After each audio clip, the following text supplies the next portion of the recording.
in time for their talks, okay? Yes, sir, we are live. Dr. John, we are starting, sir. Okay, sure. I thought you were going to introduce. Good morning, everyone. A very warm welcome to you all to today's program on behalf of Janssen Pharmaceutical Companies of Johnson & Johnson. I'm Dr. Nareen Krishna, Medical Advisor for Established Products. Tibial fractures are one of the most common type of long bone fractures. They're usually caused by direct trauma and may occur proximally at the shaft or distally. And as only a small amount of tissue covers the bone structures, there is a high risk for open fracture, neurovascular injury, or other complications. And today we have with us some of the country's eminent orthopedicians with us to enlighten us on tibial plateau fractures. We have with us Dr. John Mukhopadhyay. He is the current head and director of Department of Orthopedics and Traumatology, Paras HMRI Hospital, Patna. He has held several prestigious positions in the past. And just to name a few, Chairman, Indian Orthopedic Association Trauma Committee, a member of AO Trauma Pediatric Fracture Expert Group, President Bihar Orthopedic Association. And he is also member editorial board for e-journal Patient Safety in Surgery, member editorial board for Journal Strategies in Trauma and Limb Reconstruction. Dr. John Mukhopadhyay has several national and international journal publications to his credit and has authored multiple textbooks in the field of orthopedics. And with this brief intro, I now request Dr. John Mukhopadhyay to set the context for today's program, introduce our today's speakers, and take the program forward. Dr. John Mukhopadhyay, over to you, sir. Thanks, Dr. Nareen, for that introduction. Unfortunately, I have not authored any textbooks. There are some chapters in textbooks which I authored, but that's away from the point. I think the main reason today we are discussing proximal tibial fractures is this is one fracture which seems to cause a lot of problems. The soft tissue is important. Understanding the geometry of the problem of the fracture is important. And unless you're able to approach the proximal tibia in all its different areas, especially today with our understanding with the use of CT, etc., of these fractures, a lot has changed in the management of these fractures. And so today we have different faculty with us. We have Dr. Sudeep Kumar and Dr. Anup Kumar from AIIMS Patna, who have a lot of experience in treating with these fractures, and also Dr. Ritesh Runu from Indira Gandhi Institute, again in Patna. So I hope we'll have a useful and instructive session, and we'll start with basics about radiology and general management, and then go on to two areas which are of importance. One is the medial fragment, or the medial condylar fractures, which at one time was classified as Schatzker 4, but today I think we understand a lot more about it. And the other area of problem is when the fracture involves the posterolateral part of the tibia. How do you approach it? When do you need to use what approach to get to these fractures? So I think without much further ado, I think we should get going, and I'll invite Dr. Ritesh Runu to start with his topic on radiology and classification of these fractures. Ritesh. And when you finish, just hand it over to Anup for his next talk. You're muted, Ritesh. Yeah. Good morning, everybody. Share your screen. Yeah, today we are going to discuss about proximal tibial fractures, as said by Dr. John sir. As you all know, proximal tibial fractures are one of the commonest fractures which we see in our clinical practice. And these are the X-rays which usually comes to orthopedic surgeons. A benign looking fracture with a history of trauma around the knee joint. And if you see the AP and lateral view, AP is looking absolutely normal. On lateral, there is some displacement is visible, but we don't know whether it is medial condyle or lateral condyle. So once we get the CT done of these fractures, we come to know that which part of tibial condyle is injured, how much of injury is there, how much of displacement is there. So this is very important to know to get a proper treatment for the patient. So about radiology and assessment of fractures, first we should know the anatomy of the knee joint and proximal part of tibia. Whenever we see these fractures, all these anatomical structures comes in front of us. The quadriceps muscle, patella, extensor mechanism, medial and lateral support of the knee joint, and the most important, that is proximal tibial part, that is the tibial plateau. If you see this tibial plateau, we will see that there is a large medial condyle, small lateral condyle, anterior prominence, that is tibial tuberosity, and posteriorly there is a sulcus with intercondylar eminence areas having intercondylar tubercles. And the knee joint has multiple ligaments which keeps it stable, and it supports the knee joint. Apart from anterior cruciate ligament, posterior cruciate ligament, there is menisci, and these are the soft tissue structures in the knee joint. So these patients, whenever they report to us, we have to look after the bony areas as well as the soft tissue areas. I'll share another X-ray. It is very clear that the lateral condyle is injured and there is some displacement. So once we get for proper planning of treatment, we should know that what type of fracture is this, how can we classify. As X-ray is the oldest investigating tool to orthopedic surgeons, the first classification was given by Hall, and it was in 1967.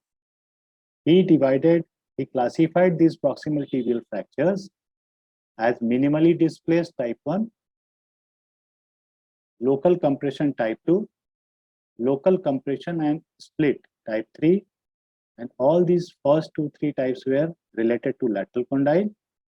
Medial condyle was type, as it is a large fragment, usually it fractures and whole of the medial condyle is fractured, type 4, and bicondylar type 5. But this classification is not sufficient. Then Moore added few of the components in that, and it became the Moore's classification, which was given in 1981. And Moore identified that there is a posterior condyle and there is a coronal split in the tibial condyle, and he classified it as split fracture type 1, entire condyle including the intercondylar eminence area type 2, when only rim is avulsed type 3, and in this type the chances of neurovascular injury and ligament injury is very high.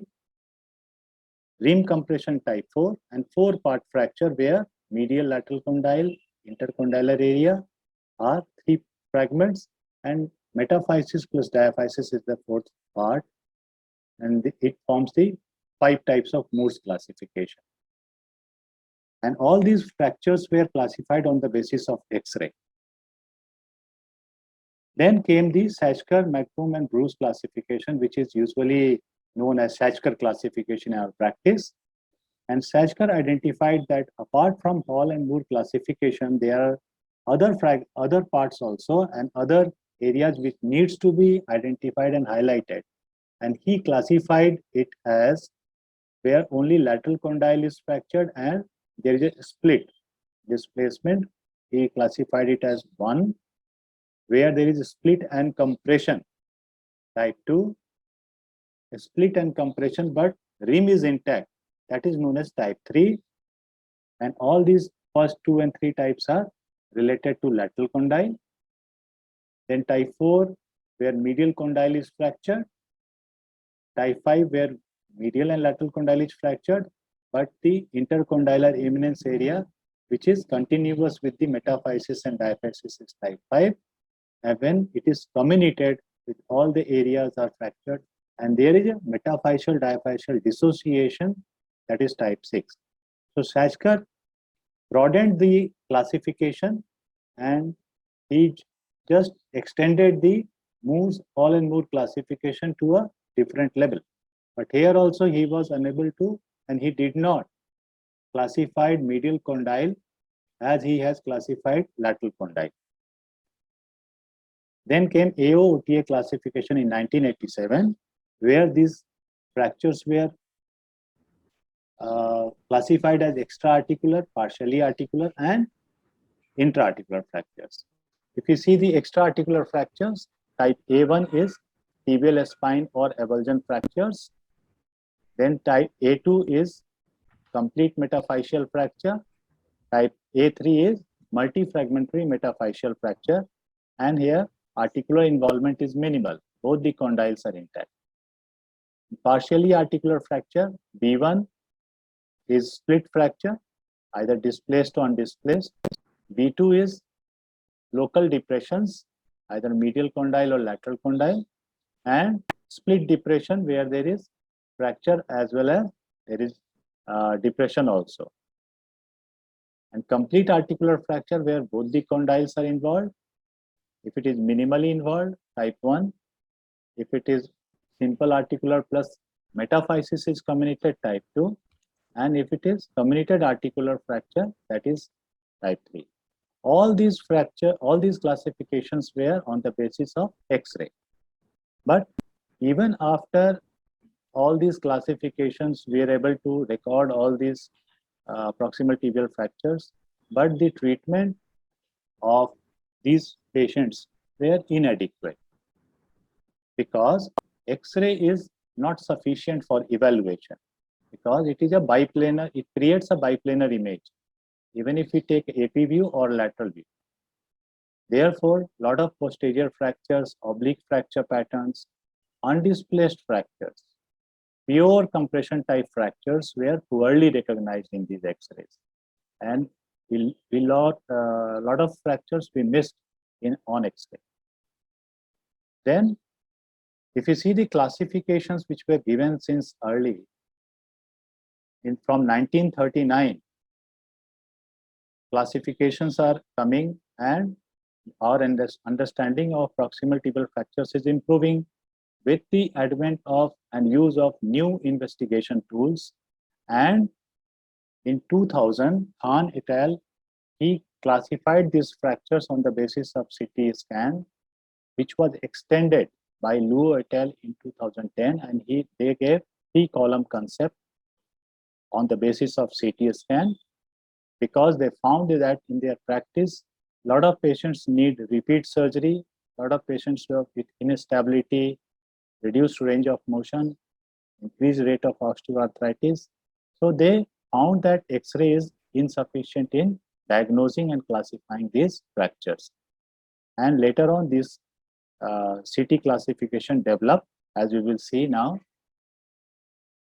Here we can see that tibial condylar fractures have been classified by various authors right from beginning. Luo et al. Classified it as 3-column. Then Cross in 2016, they classified at 8 columns. Then they made 10 columns. Gibel came with a 9-column classification. And like this, it is developing. But according to CT, the basis which we are taking, that is 3-column fracture. And this is the CT 3-column classification given by Luo et al. They classified these tibial fractures, proximal tibial fractures, as medial column, lateral column, and posterior column. These lines were anatomical lines. Like this transverse line, you will see that it is taken from the anterior border of the fibula. O is the center of tibial condyle in the intercondylar eminence between anterior and posterior tibial eminence. Then laterally, this line exits on the lateral aspect between inner sulcus. Anteriorly, this line is going up to the tibial tuberosity, the line of tibial tuberosity, and posteriorly it is going up to the sulcus. So Luo et al. Basically classified it as 3-column, medial, lateral, and posterior. These are the 3 columns. And then CT 4-column concept was given by Chang et al. And they classified it as anteromedial, posteromedial part, anterolateral, and posterolateral part. As we can see in this photograph. And this was 2-column concept given by Anwar et al. In 2019, very recent. They said that there are only 2 parts, that is medial and lateral condyle, and if we divide it in 2 parts, anterior and posterior, we get 4 quadrants. The use of 3-column classification, which was given by Luo et al., they said that this classification system gives us an idea about the type of fracture, location of fracture, what position should be used for operation, and what approach should be taken for surgery. And therefore, this classification has a clinical significance, it has operative significance. If you see, if none of the condyles are broken, there is pure compression type fracture, it is taken as 0-column fracture. And in those fractures, we do minimally invasive surgery. If any of the 1 column is fractured, like lateral, medial, or posterior, then it is taken as 1-column fracture. For lateral and medial, supine position is sufficient. For posterior column, prone position is better for surgeon to operate. In 2-column fracture, where any of the 2 columns are involved, there it can be used for deciding what position should be taken for surgery. If lateral and medial column are involved, then supine position is good because we need anterolateral and posteromedial approaches. If lateral and posterior column are involved, then floating position is better because then we need posterior reverse approach. L-shaped incision is required, and we need to turn the patient, make the patient prone, as well as supine for anterolateral approach. If the lateral column and posterior column are involved, then supine position is better because we need posteromedial and anterolateral approaches. For medial and posterior column involvement, prone position is better. For medial and posterior column, supine position is better. So whenever we need prone position, either floating position or prone position can be used. And when 3 columns are involved, then again we need floating position because we need to approach from anteromedial, anterolateral, and posterior, all 3. This is the photograph showing 3D reconstruction that types of fractures and different types of columns are involved. Why CT evaluation is essential? If you see this X-ray, in this X-ray there is middle column is intact, intercondylar area seems intact, and lateral column seems involved with the fracture displacement, split depression type fracture. In AP view as well as in lateral view, there is depression of the lateral tibial condyle. But if we get the CT, this is the transverse section. Here it is visible that whole of the middle condyle is intact, intercondylar area and lateral condyle is comminuted, and there is anterolateral component, there is posterolateral component also, which is supported by fibular head. This is the coronal plane evaluation, which is only possible with CT scan, not possible with X-ray. And this coronal plane evaluation shows how the fragment is depressed, where it has gone, and which part needs a surgical intervention. This is the sagittal plane evaluation. X-ray cannot give this type of evaluation. CT is far better tool, and it can give us exact location of the fracture area, and it can better help in classification of these type of fractures. And whenever we have a good assessment, we can approach the area better by surgical technique, and we can get a good reduction fixation, and good outcome will be possible. It's very essential to have a good assessment, and then only we can classify these fractures better. Apart from bony injuries, soft tissue injury around the knee is also very common, as shown by Scherne and Lowenhofer in their article. And they found that meniscal injuries, cruciate ligament injuries, middle collateral ligament injuries are very common, and peroneal nerve injury is more common in case of fracture dislocations. So soft tissue assessment is also very essential, which is only possible with MRI. But MRI in acute setting is still debatable. Wherever required, we can ask for MRI, and in MRI we can see that how it shows ACL and PCL. It shows all the ligaments around. It shows the menisci, whether they are intact or injured. And one of the very important aspects of use of MRI is that whenever a patient presents with tibial condyle injuries or knee injuries, complaining of continuous pain and X-ray seems normal. If you see this MRI picture, sagittal view, you can see that femoral condyle is contused. Here also lateral femoral condyle is badly contused. On cross section also it is visible. So it gives us an idea that even if there is no fracture, but there is bony injuries around the knee joint. Apart from our X-ray, CT scan and MRI, sometimes we need CT angiography because proximal tibial fractures are known for vascular injuries, associated vascular injuries. As you can see in this type of fractures, where there is tibial condyle fracture, metaphyseal injuries is there, and there is a posterior spike, which is visible in lateral view.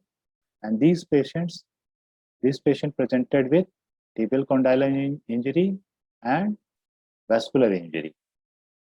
Angiogram, CT angiogram can show that how the vascularity is hampered, although collaterals are intact, therefore limb is viable. And CT angio shows that the level at which there is vascular supply is interrupted. So whenever required, always we should go for CT angiogram, and it can tell us about the vascular injury. And recently now 3D mapping has been started for these fractures. 3D mapping is basically we do a CT scan and then a mapping is done about each and every fragment, and these fragments are used for pre-operative assessment that how these fractures need reduction, where each fragment will go, and it helps in pre-operative planning about the implant, placement of the screws, placement of plates, and it has enhanced the surgical treatment of tibial fractures more compared to earlier days. So all these tools are in our hand for assessment of fractures, and we can better classify these fractures with these assessment tools. Thank you. Okay, thank you, Ritesh. I think we're running a bit late on time, but I'll hand the next speaker is going to be Dr. Anup from AIIMS Patna, and he's going to talk to us about general principles of management of tibial condyle fractures.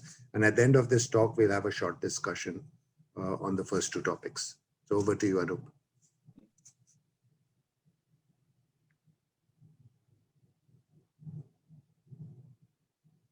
Anup, need to unmute and share your screen.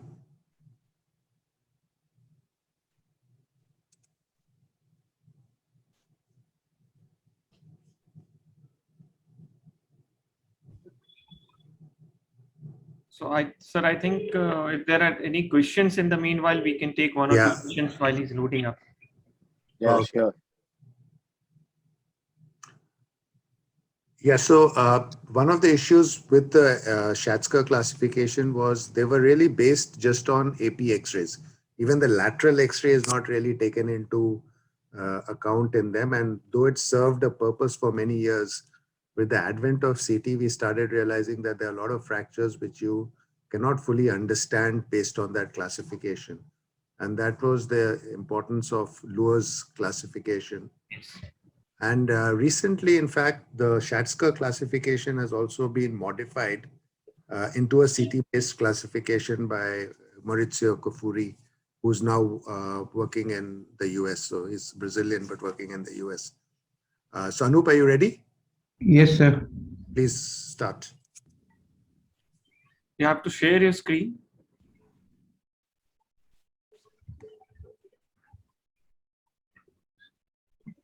So what is the role of MRI till he loads up his mains? How often do we need an MRI in tibial plateau fractures? And is there any specific fracture pattern which you see and ask for an MRI? Normally, it's not a general practice to go for an MRI. So any idea or any thoughts on that by Ritesh Boss and Johnson? MRI is usually needed when X-ray or CT scan doesn't show the clear-cut fracture pattern. Still, the patient keeps on complaining about the pain, and on examination, there appears to be tibial injury, proximal tibial injury. Then we need MRI because it can show about the bone contusion, bone edema, any even the trabecular injuries, they are visible in MRI. And if there are associated ligament injuries, then definitely we can go for that. John sir can add something to that. Sir, you are please unmute, sir. Okay, so I think it's like 15 years ago, if we asked about CT scans, people said the same thing. You need them only for specific fracture patterns. And I think 5 years from now, we'll say we need MRI for every fracture of the proximal tibia. So we are in that evolving phase where MRI is being used more and more in a lot of centers, even in the acute phase. But we are still not in a situation where we can really interpret these MRIs accurately in the acute injury. So today, I would say the absolute need for MRIs are in those injuries where your clinical findings don't fit in with your radiological findings and CT findings. So you have a lot of swelling, a lot of bruising, but the X-ray shows some minor fracture or doesn't even show a fracture. Bone bruising. So very often you have contusions in the bone, which on X-ray or CT will not show up as anything, but when you do the MRI, you can make out. So you need to treat these patients a little differently than you would if there was no injury at all. And so those would be the main absolute indications in the moment. But in the AO and even in some centers now, they're doing them routinely and also dealing with some of the ligamentous injuries acutely, or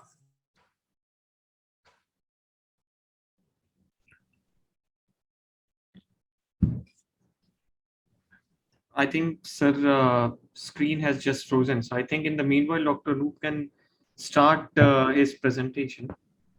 Okay. Good morning, everyone. Is that okay, Janki?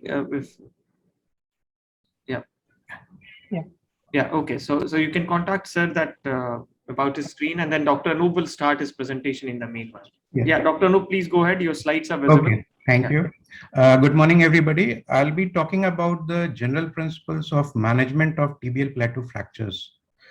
The burden of this proximal tibia fracture is about 1.2% of all the fractures, and in which the lateral tibial plateau has a share of about 55 to 70%. Medial plateau is about 10 to 20%, and the bicondylar fracture is about 10 to 30%. So the mechanism of injury which leads to these fracture, when you have a valgus producing force, it shatters the lateral plateau. When you have a varus producing force, it affects the medial plateau. And when you have an axial compressive force, usually it ends up with a bicondylar plateau fracture. And when you have a combination of all these forces, and which is usually in a high energy situation, it leads to a bicondylar fracture, and as well as the soft tissue injury is also massive along with it. Coming to the amount of energy which causes these injury, the low energy forces usually cause a split depression, and it's usually seen in the increasing age group where the bone quality is poor. In osteoporotic elderlies, there may be minimal contusion or no contusion at all. And the soft tissue problem is very minimal and usually a closed fracture, and there may be an axis deviation in these type of fracture. The problem is usually mechanical in this type of injury. In the high energy group, it's usually by RTA, motor vehicle accident, or fall from height, where you have a combination of axial load, extension of the knee, and a combination of the forces, varus and valgus, causing these damage. There is extensive damage to the soft tissue apart from the bony. It varies from contusion to open injuries, and compartment syndromes are common in these type of injury. We have to be careful about that. Usually the neurovascular injury also is associated with this high energy group. Here the problem is biological and associated soft tissue damage along with the mechanical problem. So Dr. Ritesh has already spoken about this classification given by Liu et al., where the tibia is divided into 3 columns, and depending upon the specific area where it has an injury, that needs to be addressed. So Dr. Ritesh has already elaborated this, so I'm not going into details. The 3-column concept is required to understand because that has an impact on the management also. When there is a breakage of the corresponding cortex, that may be a compression or a tension fracture, and it's localized articular fracture depression also, if it is there, that needs to be addressed. That is very important to restore the congruity of the joint surface. Buttress is preferred for the column fixation, while supporting implant in the comminuted tension side. So these details will be dealt with John sir, and Dr. Sudeep will be talking about in this regard in detail. Where bridging is required in comminuted metaphyseal fracture, where we required to have a longer implant to address these fractures. So there are 3 factors which needs to be addressed. One is the biomechanics of fixation. Then the depressed articular fragment, which is identified, that needs to be addressed, which is very important to restore the function, as well as the soft tissue tolerance. Means if the tissue is too much contused, or the area where you have your fixation, where you're going to put in your fixation has a lot of soft tissue damage, then you have to plan an alternative or go for a plan B. So there needs to be a balance between all these factors when you are addressing the fracture. The general workflow for the tibial plateau injuries is first, the foremost important thing is evaluation of the injury. The soft tissue is very important. Planning and timing of the surgery has an important effect in the outcome of these types of fractures. Understanding the fracture geometry is very important, as well as articular surface reduction and restoration, fixation with a proper and adequate implant, and followed by rehabilitation.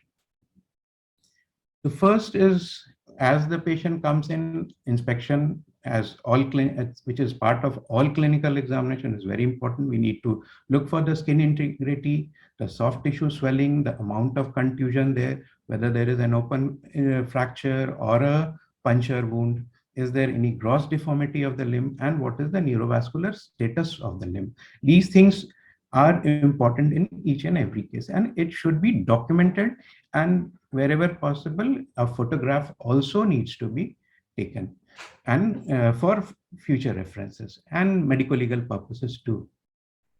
The principles of the treatment: we need to understand the injury, evaluate the soft tissue envelope. Pre-operative planning is required, how to approach the fragment through the injured tissue, how much is there the tissue injury, that needs to be assessed, and then you plan your surgery. The timing is very important. If the patients are coming in early with minimal swelling and the skin condition is good, you can immediately plan for a fixation after proper investigation, and radiological as well clinical parameters are seen, and then you can straight away go in for a fixation. But for those patients who are presenting late, they may have gross swelling, contused skin, and soft tissue issues there. We need to stabilize the skeletal system with an external fixation or a traction, or we may need to splint.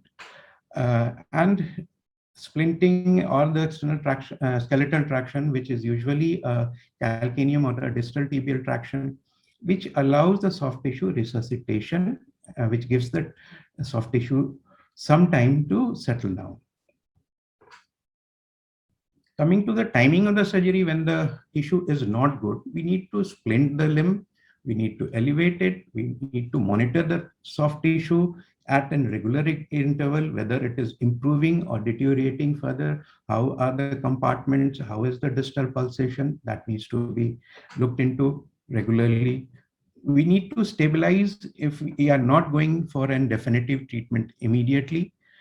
Stabilization by attraction, which can be a calcaneum or a distal tibia.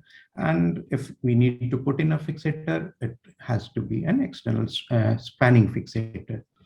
These are the temporary fixators which allow, which is being put for about 10 to 12 days in mind the time frame.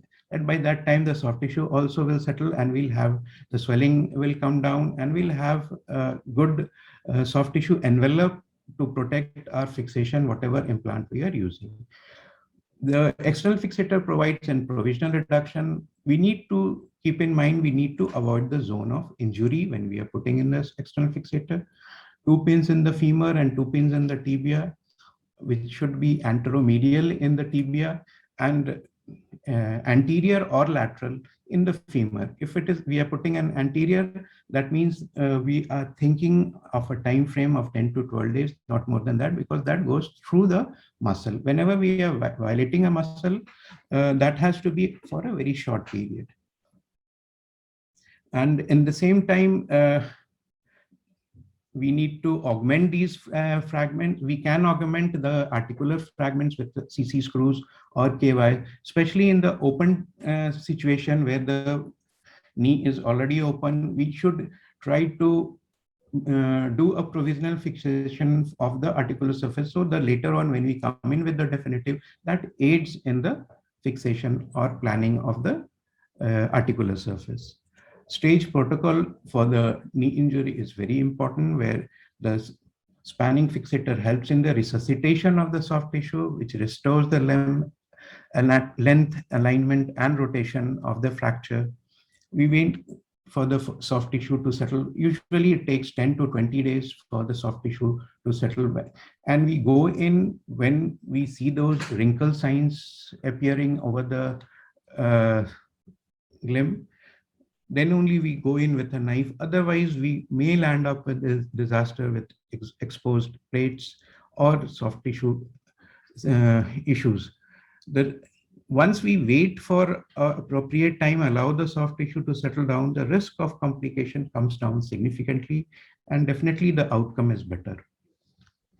The compartment or whenever we have a compartment or a vascular injury, we need to look out for them very carefully. Initially, the forces would cause these injury to the vessels, and that may cause a fracture, and then the fragments relocate and the x-rays may look very benign. It may not look that this may have caused this severe sort of injury to the neurovascular structure.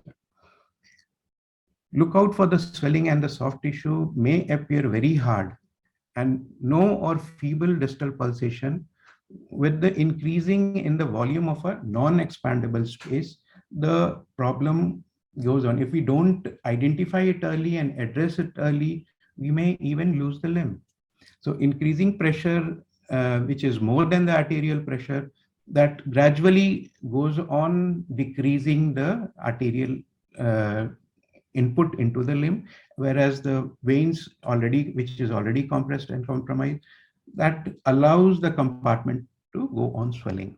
So it leads to hypoxia, muscle necrosis, and the cascade becomes irreversible. If we don't intervene in time, the cascade is going to be irreversible, and we land up with more soft tissue injuries and with the risk of losing the limb too. So we need to remove all the compressions, lay the limb flat, and do a proper decompression of all the compartments and allow the muscles to regain its physiology, and which needs to be evaluated time to time.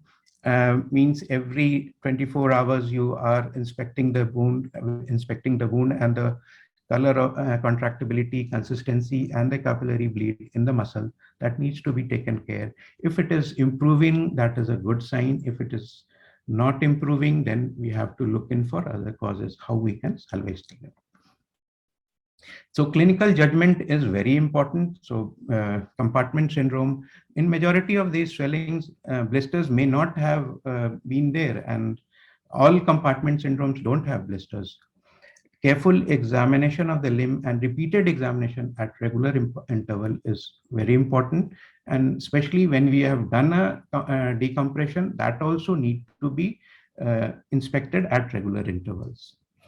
And when in doubt, you need to treat it as a compartment syndrome. No harm in over-treating it than delaying the treatment of decompression, going in with a decompression and losing the limb. So adequate decompression and releasing all the compartments are very necessary.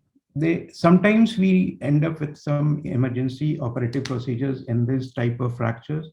When we have a vascular injury, compartment syndrome, we have open fractures, gross fracture dislocation is there, we have a floating knee or a polytrauma situation. These are the emergency situations where we need it.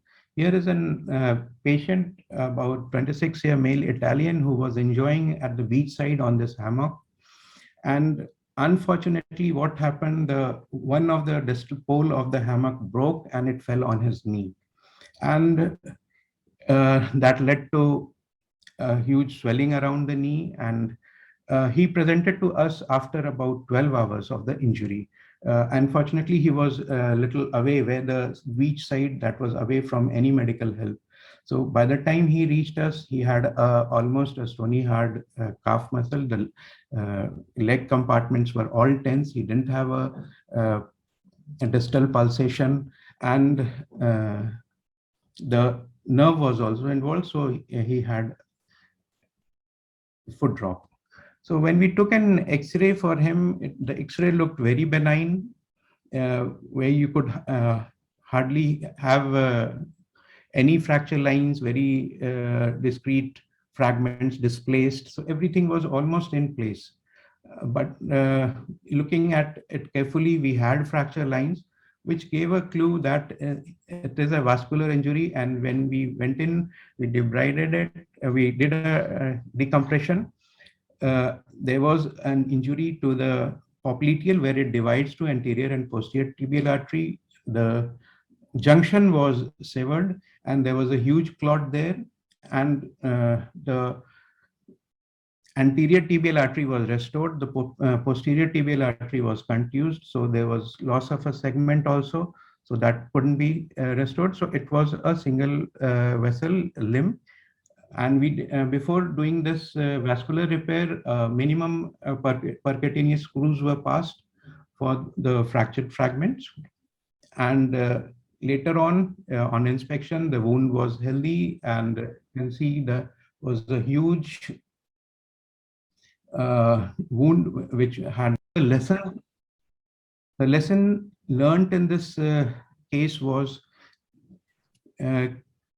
this X-ray may look very simple, the injury may look benign, but we should have a suspicion of a compartment syndrome. And here it was compartment syndrome was added with a vascular injury, so which needs to be addressed. The soft tissue needed to be handled well. And finally, we could have a good end result in this case. Coming to CT scan, the general trend is the moment the patient comes with a knee injury, he has an X-ray, we get a CT immediately. The ideal time of getting a CT scan is usually after putting a spanning fixator. And when there is no plan of putting an external fixator, when it's an early presentation, swelling is less, we may straight away go for a CT and plan our fixation immediately. At that time, you can, with the fixation, you can again add KYs and restore the article, try to restore the articular fragment. So here the idea is span, scan, and plan your fixation.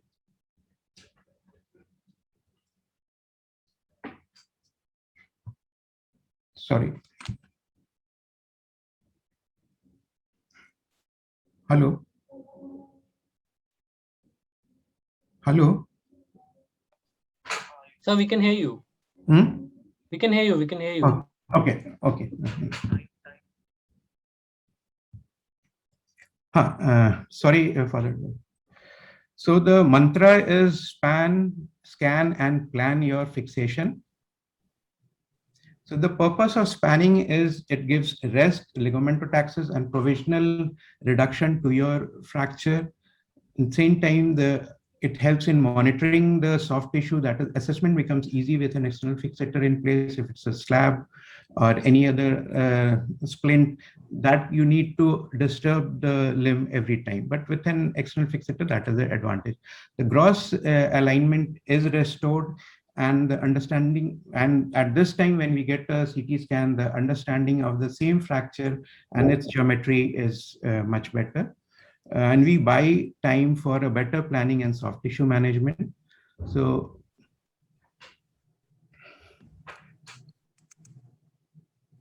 the fact it allows faster resolution. The external fixator, or when the limb is splinted, it allows faster resolution of soft tissue swelling than any other forms of splint or the temporary immobilization. And it has been seen that the degree of articular depression often is underappreciated on a plain radiograph, which is much more evident on a CT scan. And with that, we can again plan. So when you're putting a external fixator, it's very important to put it in the right way. The pins should, the clamp should not be over the fracture fragment or over the joint, not obstructing your view when you're doing a scanning. And scan obviously gives more information than the plain radiograph, and the fracture geometry is better understood. And with the understanding of the geometry and the place where you need to address, you can plan your approach also accordingly. You can also have an accurate measurement of your implants on an online CT. And taking in addition, it affects the classification and the surgical plan. So whenever we have, studies have shown that whenever we are adding a CT scan, it gives more information of the same fracture geometry, and it changes its classification and the surgical plan too.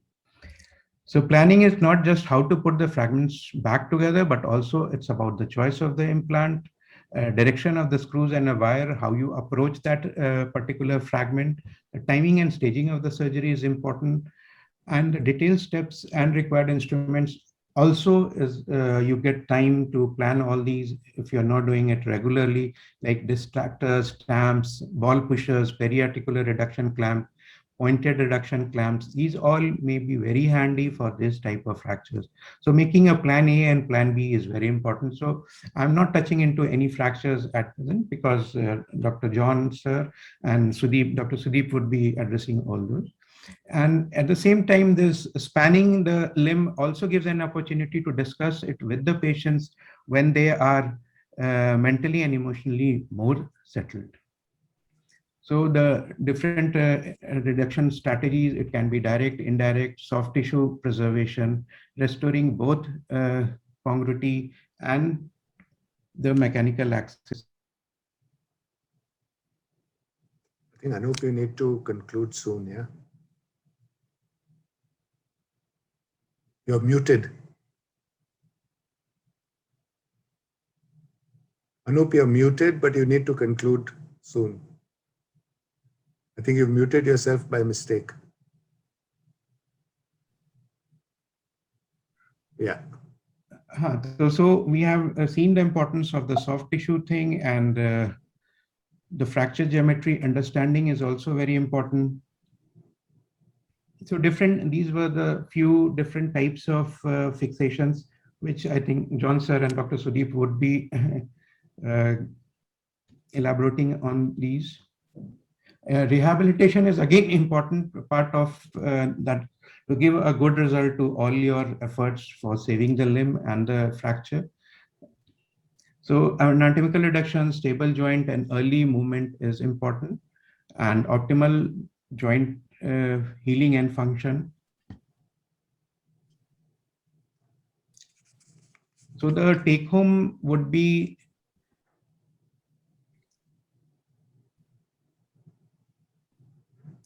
identify the personality of the fracture and the geometry and concentrate on the soft tissue injury. And respecting the soft tissue is very important in this type of fractures. Thank you, sir. Okay, thanks, Anup. I think the importance of the soft tissue injury in these fractures can't be overemphasized, and you've really brought it out quite importantly. And so any questions, we can have some. We are really running very late on time. So maybe we'll have a couple of questions before we go on to the next session. Yeah. So Janki, are we getting any questions? I think there was one question on the chat.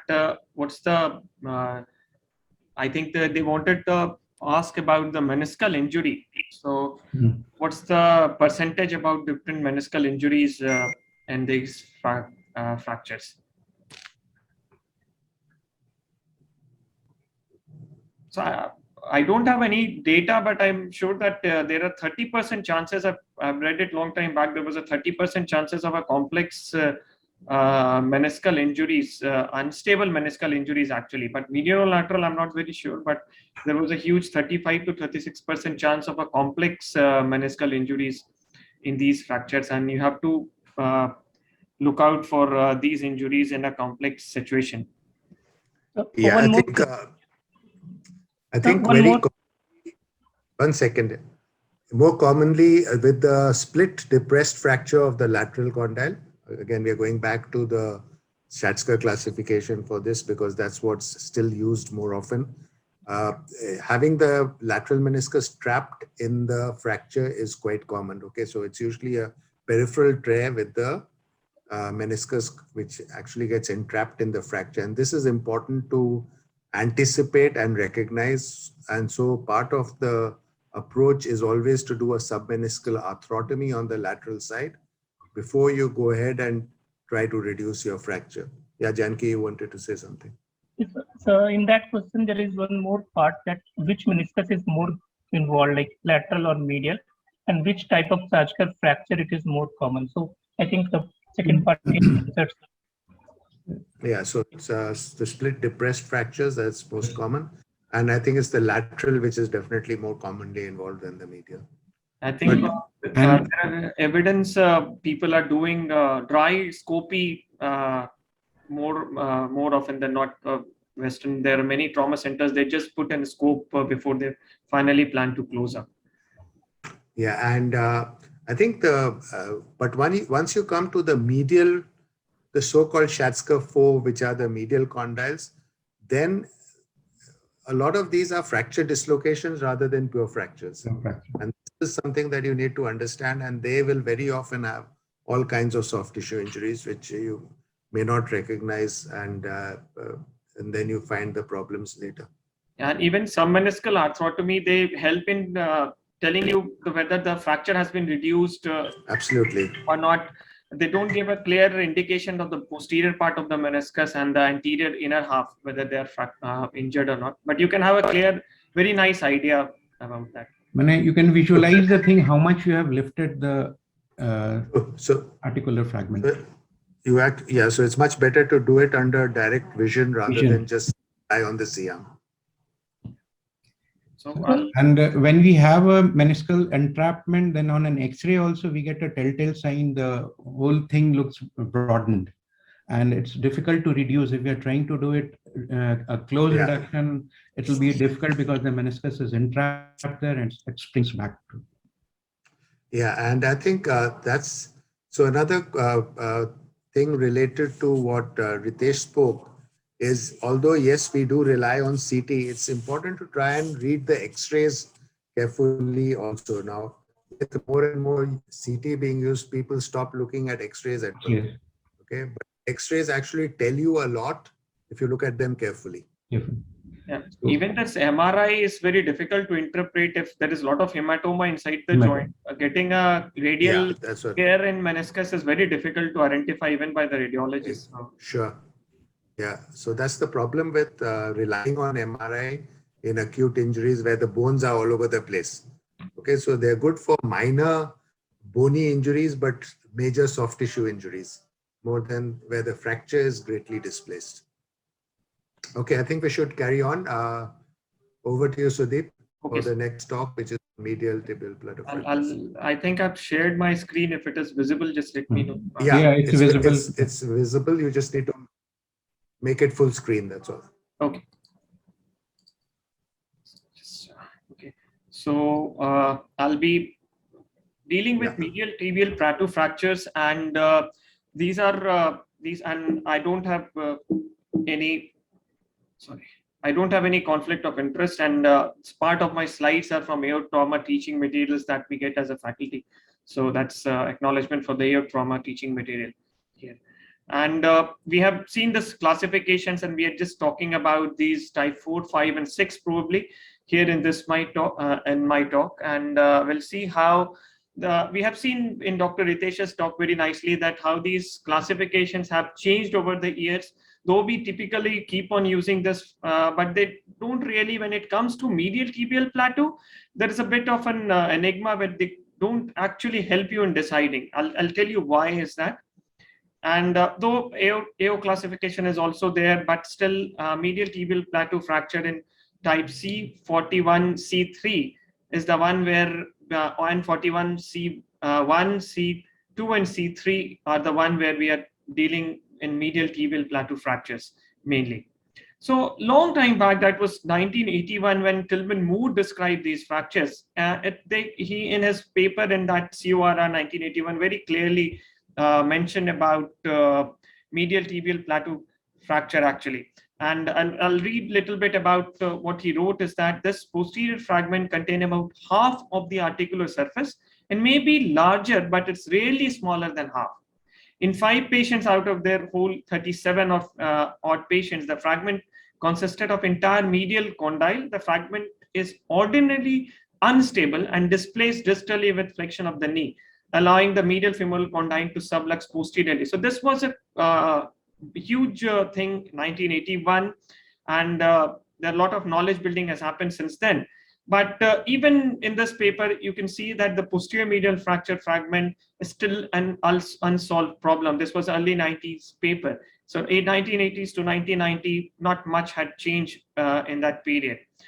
And if you see the article JOT 2008, and they came up with 57 tibial plateau fractures, and they showed that 74% demonstrated a posterior medial fragment, which is a huge number. And in their conclusion, they mentioned that the posterior medial fragment was observed in nearly 1/3 of the bicondylar tibial plateau fractures. Though it was not very common at that point of time, but we know that since trauma has evolved and speed of the injury has evolved, motor vehicle accidents have evolved, we're getting more and more bicondylar fractures. And if you're seeing those, then you have to keep this in mind that posterior medial fragment is observed in nearly 1/3 or probably maybe more number of patients. So in this slide, you can see why CT is very important and why we need to get a CT. Though we can see, even if you see the X-ray here, you can see that this medial tibial plateau is split in 2. And here in lateral as well, if the red arrow, you can see that it is subluxated posteriorly. It's a coronal plane split. It's not just a sagittal plane split. And you can see very clearly in the CT scan, this red fragment here in the lower central picture is that this fracture is different pattern, okay? And when you plate these fragments from the lateral side, probably this will be completely missed. This slide will come again later on in my presentation, but keep this in mind as well. This is a very common plate that we use, this Synthes AO plate, which we use for the proximal lateral tibial fracture. And we know that you can see in the right side picture that this posterior part is clearly missed if there is a fragment there, okay? And this is a periarticular plate, 3.5 plate, and still you can see that this part here in the back is missed. So if there is anything in this area completely, you will just be getting just one screw or maybe nothing actually here if you just address it with lateral side, okay? So a little bit of brief about Sachs-Cut type 4 medial tibial plateau fracture. It's associated with nerve injuries and vessel injury. So around 5 to 50% will have peroneal nerve injury and 13 to 50% can have popliteal arterial injury in these particular type 4 Sachs-Cut fractures. And it is very, very important to recognize when you receive the patient and when you evaluate and plan further, because this will completely change the scenario of your management. Okay, and you can stabilize these fragments from the medial side very easily with these plates, medial tibial plateau fracture, these CT scans. And but then here you can see there's another fragment posteriorly other than the one that is medially here in this X-ray and this CT scan pictures you can see. So you have to put 2 plates, one in the medial and one in the posterior, to stabilize both these fragments and reduce them anatomically. Okay, complete articular fractures type 5 and type 6, you require either double plating, or sometimes if there are no posteromedial fragment, you can get away with just one lateral plate, and you can just plan accordingly, according to what Dr. Anoop has said, span, scan, and plan, and we'll see how the planning goes in further in these fractures. So just a small example, patient was initially treated in an external fixator because of soft tissue complications. It has a type 6 fracture, external fixator was applied, and later on just a lateral plate. But this is not a scenario with all the fractures that you treat and where you see medial tibial plateau fractures as well. Okay, so double plating nowadays is a norm for these fragments, need to be treated individually and need to be addressed. The anatomical reduction has to be perfect when you're treating the articular surface. And 2 incision anterolateral and posteromedial. Wound complication nowadays is very acceptable if you adhere to your basic principles of the surgery. I don't think that there's going to be a complication, but then you need to know that what are those principles, and you need to very carefully dissect. Your dissection soft tissue dissection has to be very meticulous and very careful. Okay, so complete articular fracture fragment with lateral tibial plateau and a 2-part medial tibial plateau. You have to reduce the joint, stabilize both the sides, and medial first, because that gives a landmark over which the lateral tibial plateau will get reduced. So you have to remember that the medial tibial plateau had to be addressed first before you go on and fix your lateral tibial plateau. Okay, then complete articular fracture, you can just go medially and put in your plate. But then you need remember that these are extensive medial dissection, medial parapatellar arthrotomy has to be done, and then you have to attach medial capsule, and you are right over the medial collateral ligament. So you have to keep in mind the clear anatomy of if you're going to plate just medially. Okay, so this is just an example. I'll go ahead. So this is bicondylar plate. So then I'll focus in the last half of my presentation about the posterior medial approach, because this is this is the approach where people are now fixing their posterior depressed coronal plane fractures. And I'll take you through 1 or 2 videos here in this talk, how you approach these fractures. And again, coming back to this, because this is a sagittal coronal plane split fracture of the posterior tibial plateau, posterior medial tibial plateau, which cannot be addressed just by one lateral plate or one medial plate. Okay, you have to approach this fracture posteriorly. And this approach actually was given by Lowenhofer and in 2003 in prone position, how to approach the posteromedial side, but it was in a German literature, in the German language. So it was Johansson and his group published in Journal of Orthopedic Trauma almost the same description about the Lowenhofer approach. And this is one of the most common approach. And there are people who deal the medial side separately and lateral side separately, and initial description was in the prone position. And I'll take you through the short video. So patient is prone, and incision is around just behind the medial crest, medial crest of the tibial plateau.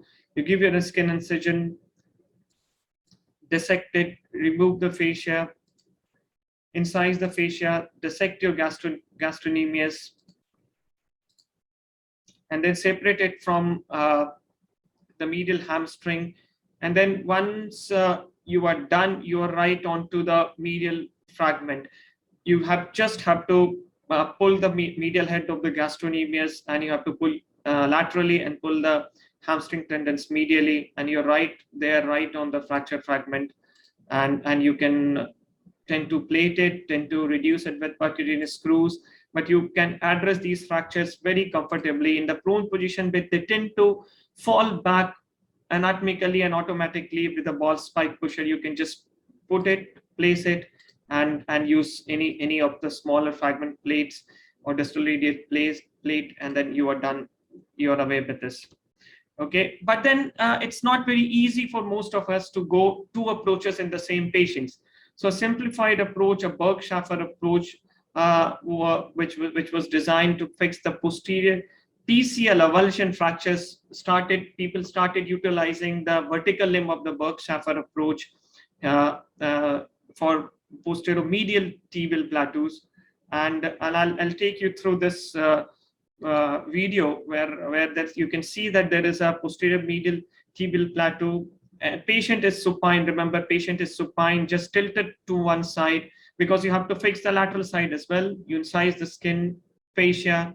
You have to dissect the medial hamstring, which here it is being done. Okay, and you can release the band of the medial hamstring, because if you're doing arthroscopy, you know that the semitendinosus will have at least 2 or 3 attachments with the gastrocnemius. You can release that, and you can take the entire hamstrings anteriorly, and then you separate the medial head of the gastrocnemius and just dissect it off the medial tibial plateau crest. And then once you are done, you have to just gently erase it with the cautery, and your fractured fragment is right there. Erase it with cautery or with periosteal elevator, and your medial fragment is right there, right across, right in front of you. And then I'll show you about the tricks how to handle, because these are the fractures which will reduce only in flexion, and once you extend it, because a patient is supine, they will tend to displace. So, but then exposure part, this is all about the exposure part of the medial tibial plateau. You're right on the fracture fragment, and here, and you can use ball tip spikes and other things, which I'll come in the talk just in few minutes time. So this is one of our patient. You can see the CT scan is there as well. You can see that there's a 2 different fragment. There's a depressed posterior medial fragment. You can see in the X-ray as well, it is depressed, and you need to lift it up. And lateral side is completely intact. Lateral side is completely intact, this young male patient. So we went medially, and this is the 3D CT, and you see the lateral side is completely intact. So if you approach it all laterally, probably you won't be able to you do the justice. Okay, so we went medially. We did put a plate posteriorly and laterally, posterior-medially and laterally as well, and we lifted the fragment. We put some chronos in there. This was 2018, I think. This is a 6 months follow-up, and this is the patient moving his knee completely. This is another fragment, just to show you that if you're dealing with this, if you see the pre-op lateral X-ray, this is a split posterior fragment, posterior medial fragment. If you just put in a plate, you will tend to lose this fragment. This is our X-ray only. This is not from internet. This is our X-ray, and this we should have plated it posteriorly, but we didn't, and this is what we get. This is what we get, that you can't hold these fragments, and this will fail in time. Okay, so this is another fracture, and you can see CT scan is very, very important. That if you go ahead and see the CT, evaluate the CT, you can find that you have a fragment here. You have a medial fragment here, which you just cannot address completely with your and you see this fragment in the sagittal and in the view, that there is a fragment which will just come up. It's all, you cannot handle this fracture from the lateral plate. This will just be off if you're just handling it from the lateral side alone. Okay, and same in the coronal section in the CT. You'll see that there is a different fracture fragment. And of course, if you get the all fancy 3D CT pictures as well, you can get. So this was what we have done. We plated it laterally and medially, and the fracture is well reduced, and the patient goes on to heal nicely and doing all the movements properly.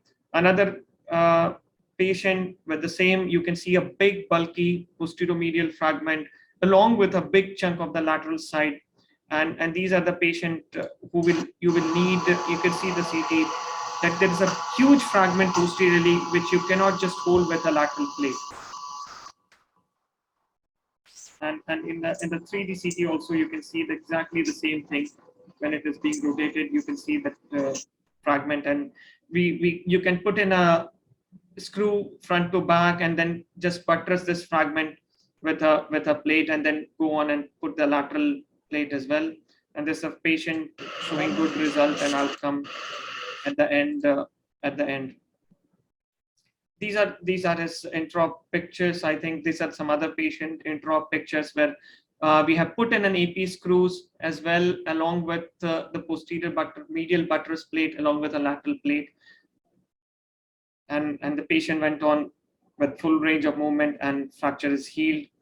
So this is another patient where the medial tibial plateau is tilted completely 90 degrees. And if you can see, this patient, but then you have to be very, very careful when you're approaching this fracture by two approach, that your two incisions should be completely as far as possible away from each other. You cannot, because this may end up in something like this. Darkening and blackening and skin complications are not that uncommon or unheard, but then you have to be very, very careful when you dissect. Make a decent dissection, keep them apart, and patient will heal. This patient healed eventually and went on do good. This is a long time follow-up, though it seems to be a little bit embarrassed. It's a 4-year follow-up of this particular another patient. So these are some of the tools which you need to have in your armamentarium before you go on and fix these fractures: tenaculum, ball spike clamps, which you have the pelvis set, and ball spike pusher. And these are some of the intra-op images, how we manage these patients, how we hold them and go on with fixation. So my take-home message is that you need to have a clear understanding of the fracture geometry, understand the surgical anatomy around the knee, have a proper imaging, plan your exposure and your implants, patient position, all in advance. Proper instrumentation is must. And then I don't think there's going to be a huge problem in managing these patients. So thank you very much. Thanks, Sudeep, for also sticking to time. And we should go on with the next talk, and then we will have some discussions. So I'm going to talk about the posterolateral tibial condyle fractures. And this is, again, an area which was really not understood at all till quite recently. Obviously, it's being understood a lot better today, but still has its own challenges, okay? So I think it's like we always talk about saying that the eyes cannot see what the mind does not know. It's with increasing awareness that we see a lot more of these fractures than we saw maybe 15 years ago, okay? And they can often be in isolation or in combination with other injuries, and not all of them would need a separate posterolateral approach. So I'm not trying to say that every fracture which has involvement of the posterolateral corner needs a posterolateral.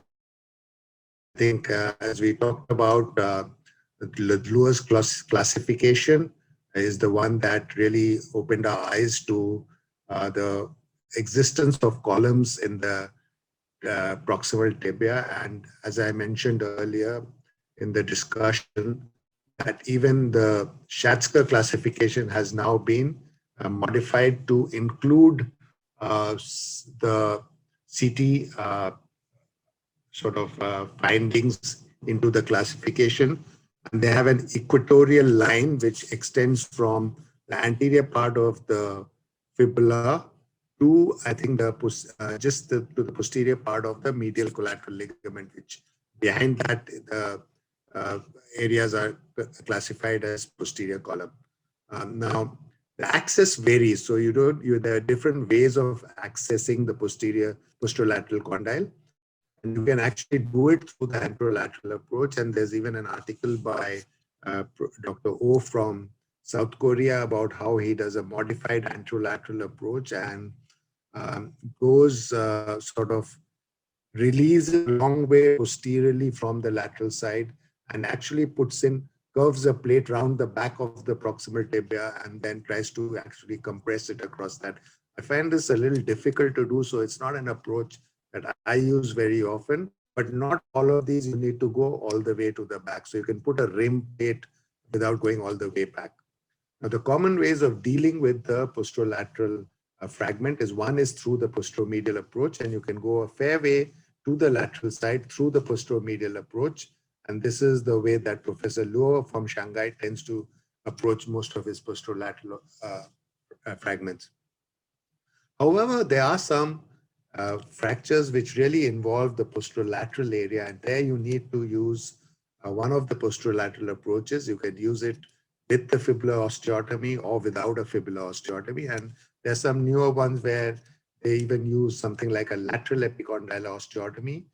And you can use combined approaches which allow you to do the posterolateral as well as the anterolateral fixation.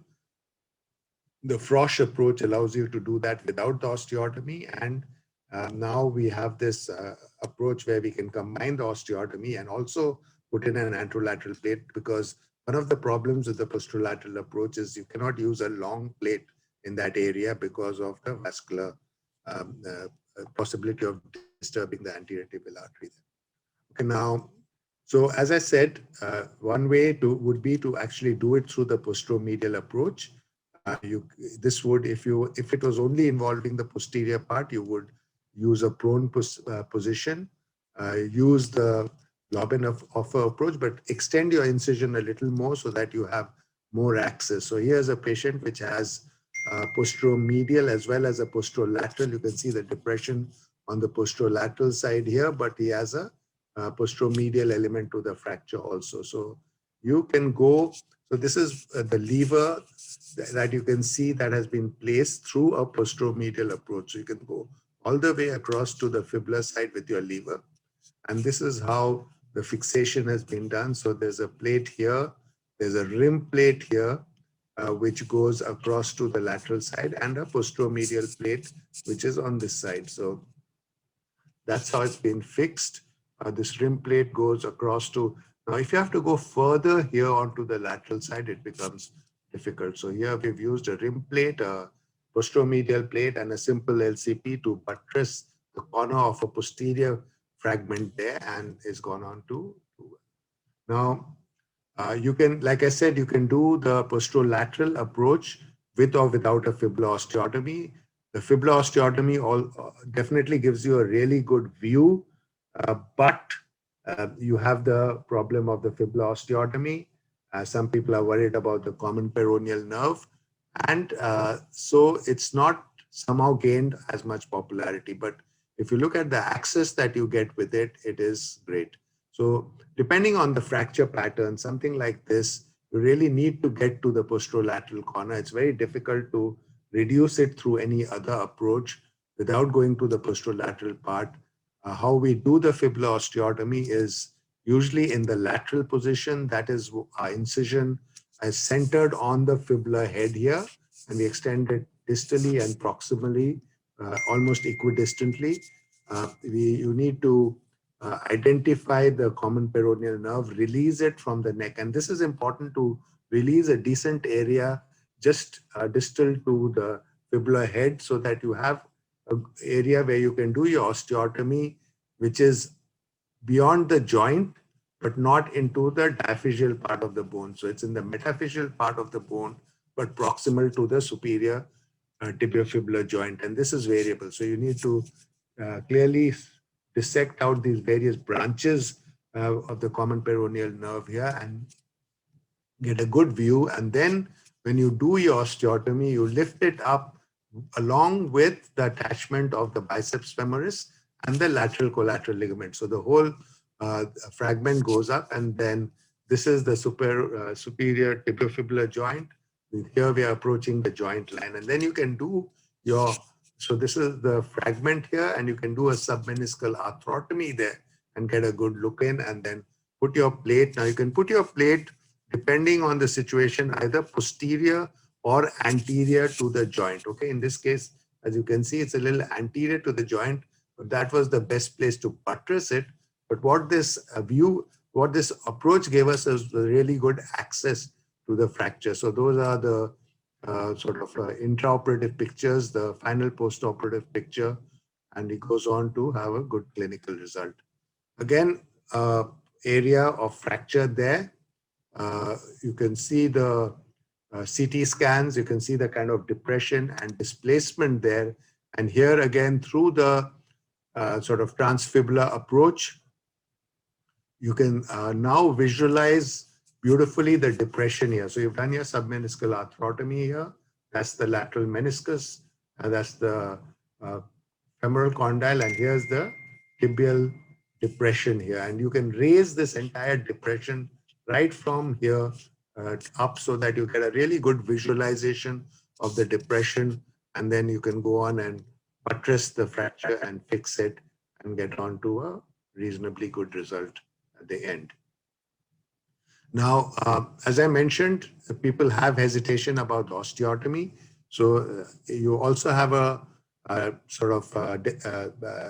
description of doing this without the posterolateral, without doing the fibular osteotomy. So again, the approach here would usually be in the prone position. You can do it in the lateral, but usually it would be in the prone position.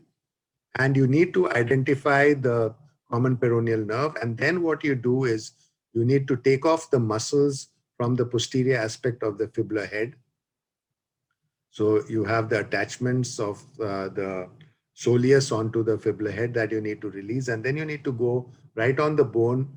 Of course, your access is restricted to about 5 to 6 centimeters from the joint line, because then you have the anterior tibial artery branching out and going into the front, and you don't want to damage that. Now, Frosch et al. Have described an approach where you use the same approach with a longer incision. So that's your incision here. You use one window posterior to the fibular head to give you access to this posterolateral corner, and then one window anterior to it where you can put in a longer plate from, okay? So that's how you do that. This is your posterior approach. You can put your small plate on the posterior side, okay? And then you can go more anteriorly onto this side, releasing the anterior muscles, and then put a longer plate into that area. Okay, so now this is a case we did some years ago. Again, you can see the involvement is only of the posterolateral corner. Okay, so here we used a approach from the back. Interestingly, he also had a fracture of the tibial spine, which we fixed from the front, but we used this approach to buttress this depressed area in the posterolateral corner without doing an osteotomy. Again, that was his clinical result. It's interesting that this patient actually came from out of town somewhere. Okay, now finally, what you sometimes have to combine a posteromedial and posterolateral approach. So you have fracture like this, which you have this posterolateral fracture very lateral, and you have a posteromedial fragment. You can't do it through osteotomy here because then you have problem with the medial fragment.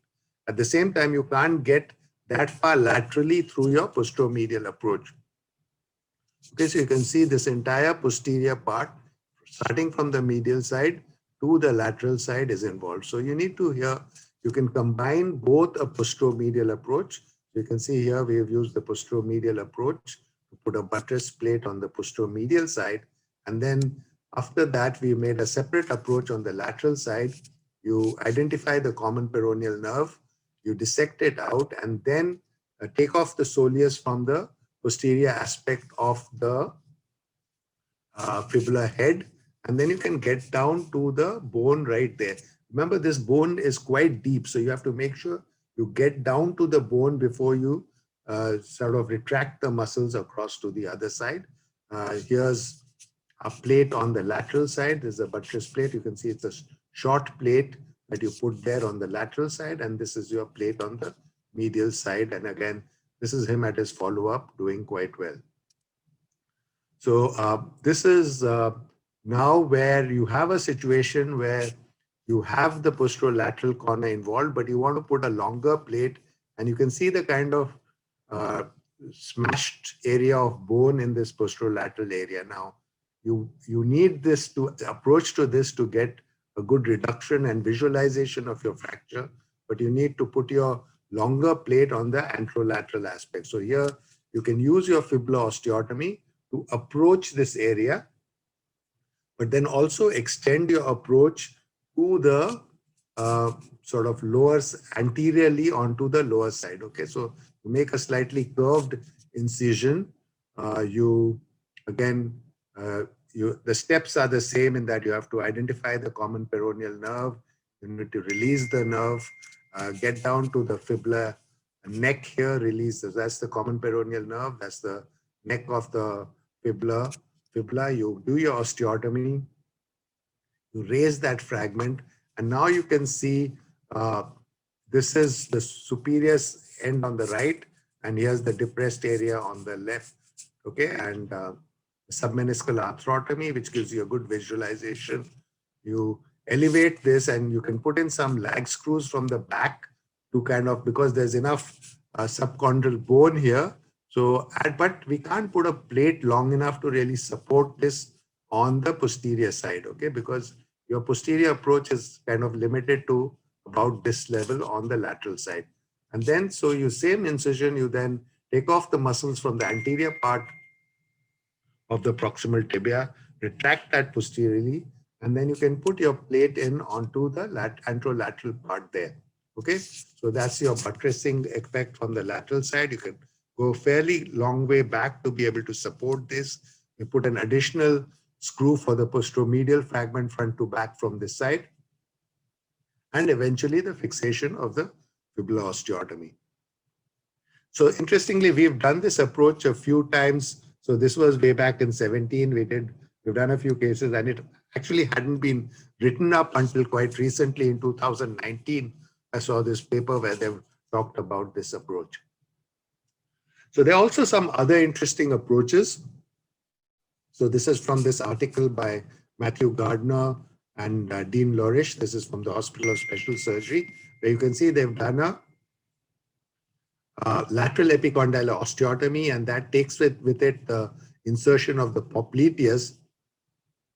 Okay, you then bring this down. Here's the Gerdy's tubercle, and you bring this down along with the lateral collateral ligament, and then you can see the posterolateral area. But again, you can't get a very good approach onto the posterior surface of the proximal tibia.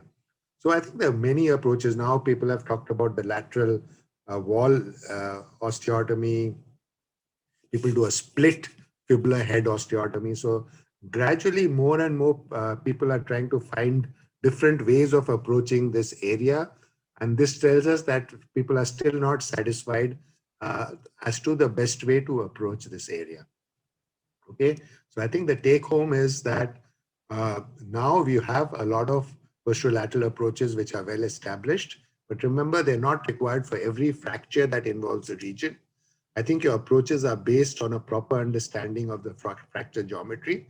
You really have to study your CT scans very carefully, and you should have approaches to address the fracture wherever it is. Yes, sometimes it means 3 plates. People even put in 4 plates, but I think you have to be careful of not putting in very heavy duty plates in this area, because the soft tissue is also something that you need to be aware of. So if you're putting in more than 2 or 3 plates, use low profile plates so that you don't disturb the soft tissue any more than that is absolutely necessary. Okay, so thank you there. I'll close there and then we'll take any questions.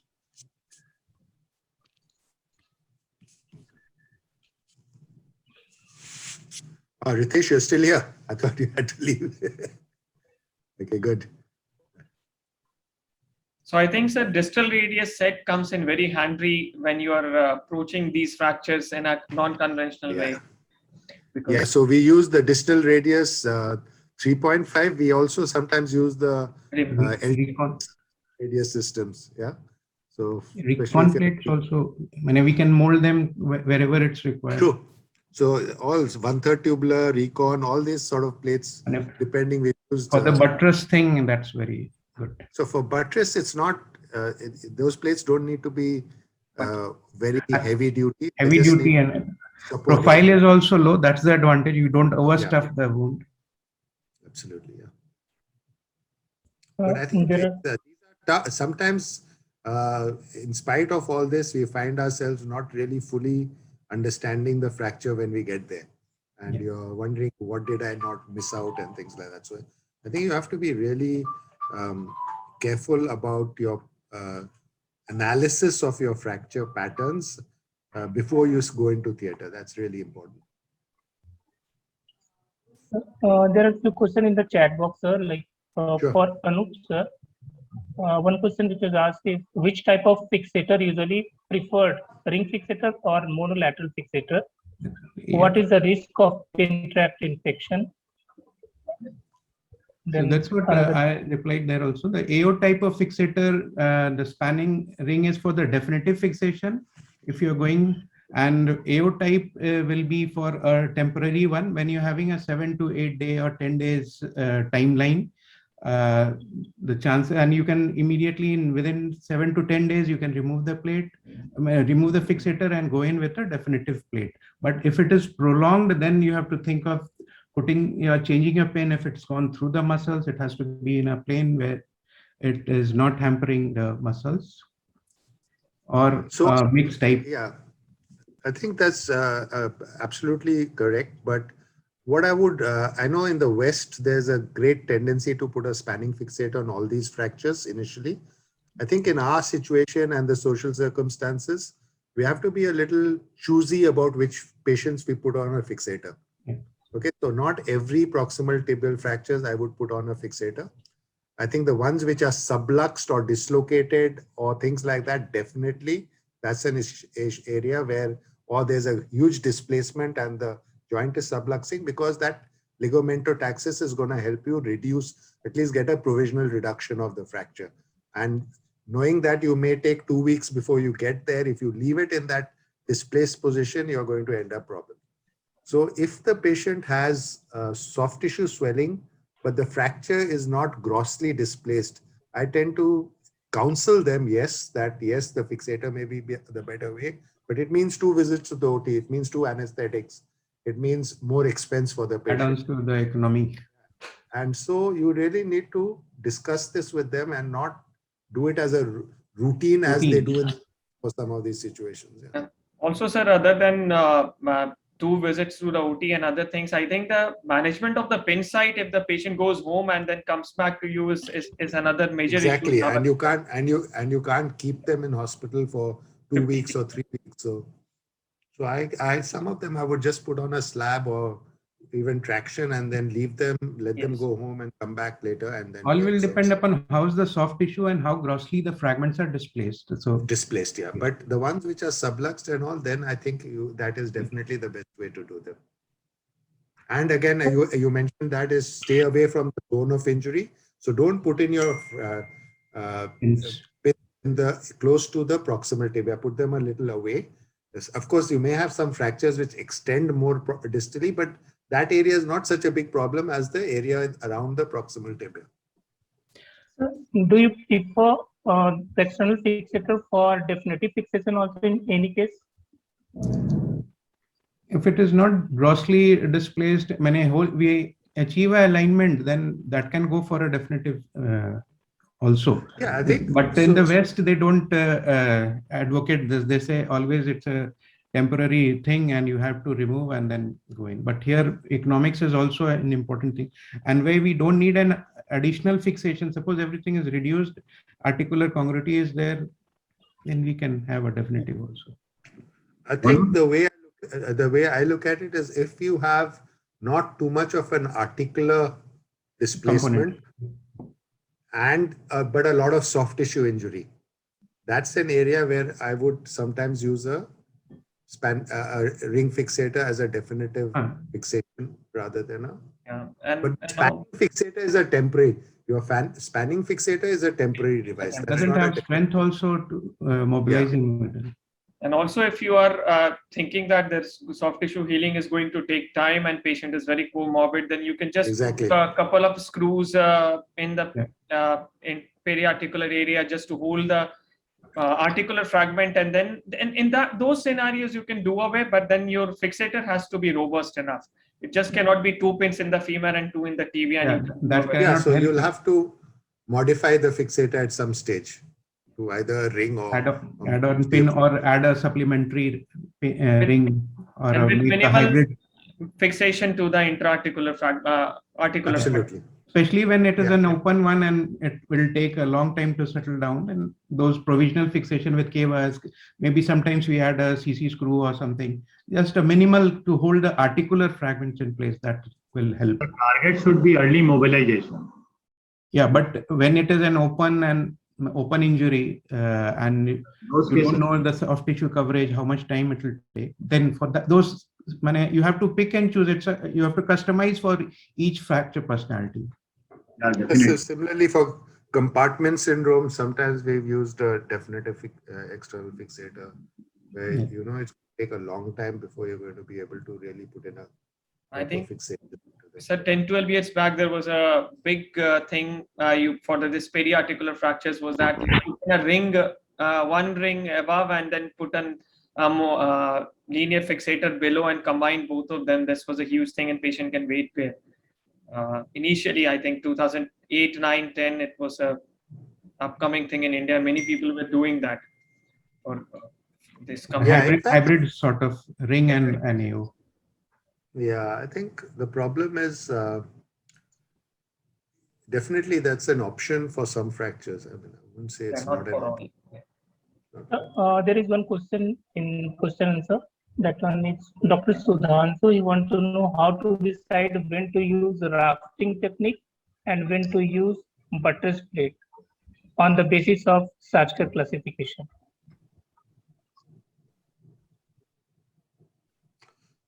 So let's put it this way. So what has been shown is that to support the articular surface, the rafting technique with multiple screws is better than what we used to use before, which was a couple of compression screws across.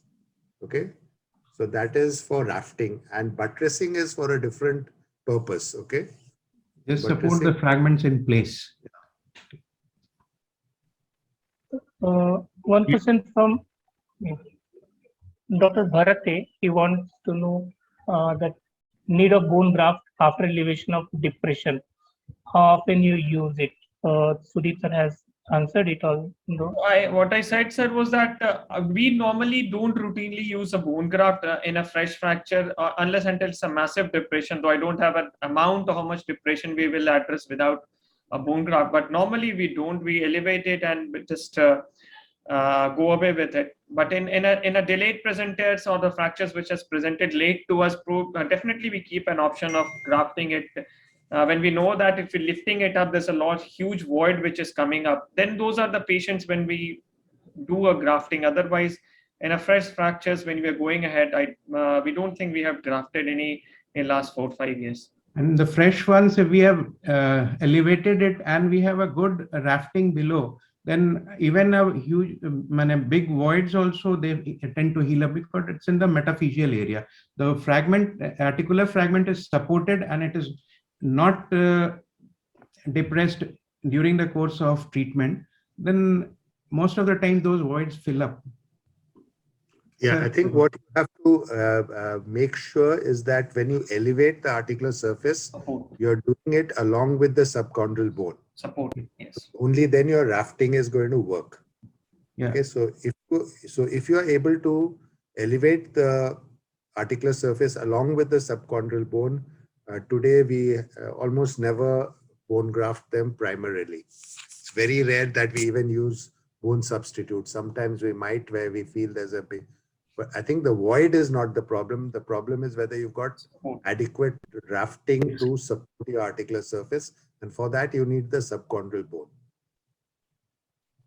And if it is just the bare articular surface only, then I think we need to support Then you it. have to support it with support it. something. Exactly. Otherwise, the subchondral bone which is there, that helps in bridging up the whole thing.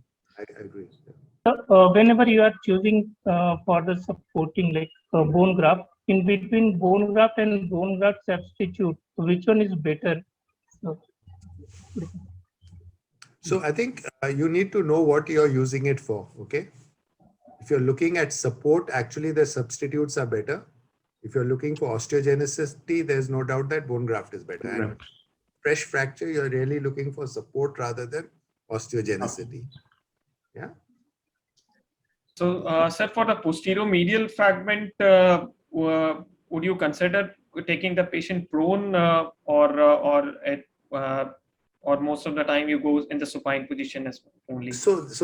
So basically, for me, it depends on whether we need to also do a lateral plating or not. Suppose you have to do it's a type 6 with a posterior medial. Dual plating. Yeah. So I do that in the supine position. Yeah. We can go all the way. I've gone all the way to almost to the lateral side through that approach. Some people say it's difficult, but it isn't that difficult. And when what you need to make sure is to get your fragment reasonably reduced and then put in some provisional fixation, because the problem is the approach you need to flex the knee for, and for the actual reduction plating you need to extend it. So that is what can be sometimes a little problematic more than the access. So when you're putting in the plate, sometimes it's difficult in this approach because you're sort of bending down and trying to angle your screw from below upwards. So that is the more difficult part than the actual approach of yes. that area. Yeah, that we realize, and because of that, we are trying to put more and more some percutaneous fixation before we actually plate them. Because as soon as you extend and trying to fix the plate, it becomes very, very difficult. Absolutely. And in the Burke's approach, I think extending it the proximal part of the vertical limb, sometimes if you want to go more lateral, becomes easy rather than just horizontal. Yeah, so what you do is a lazy S, and then it becomes better for us. Yeah, so you always, so that's what Guangfeng Luo uses for his fixations. Even for the posterolateral, when the fracture is posterolateral, he tends to do it from this side. And interestingly, he uses a floppy lateral position. I don't know how he does it, but that's what he uses. He showed it in AO courses many that he uses a floppy lateral, but reaching all to the lateral side from that, I don't know. I don't know how much. Sir, one question is about the time of removal of the external fixator and putting a definitive. Till what time frame we can go in the same setting, remove the X-fix and go in for a plate? So as long as your pins are okay, I won't worry about it, because even say suppose 10 weeks, 2 weeks. 10 days to, we've done it at up to more than 2 weeks also. I think because usually your pins are away from the area where you're actually going to do the plating. Yeah. I think AAOS 2007 guideline was 2 weeks, I think, and the 2 weeks came from the colonization. But that is to do with nailing. Okay, nailing, yes. That was not about nailing. Yeah, nailing. So that definitely, because there you're going all the way down the medullary canal. Okay, so there it's a slightly different situation. Yeah, but as you said, you need to be very careful when you're planning your fixator away from your zone of and if your pins are infected, that's a different situation. Then you have to judge it. Yes. The problem is if you have put in your fixator for the right reason, where you're trying to, if you take it off and wait, then you're going to lose that reduction, etc. Even at 2 weeks. So I think it's taking it off and waiting is counterproductive, unless there's a very strong reason for it, which is infection. I mean, the frank infection of the pins.